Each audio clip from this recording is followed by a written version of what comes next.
এইটুকুনি খোলছো আমার দেবো না। কেন তুই একাই খাবি, ওকে দিবি না?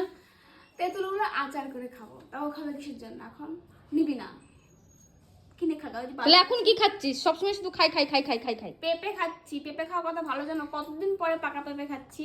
এটা কাঁচাই ছিল, পেকে গেছে, তাই এখন এই পাকা পেঁপে খাচ্ছি। মিষ্টি না। আমি জানতাম মিষ্টি হবে না। গাছ পাকা পেঁপে মিষ্টি হয়, এটা তো গাছ পাকা না। ঘরে রাখতে রাখতে এরকম হয়ে গেছে। কিন্তু তো এটা খেয়ে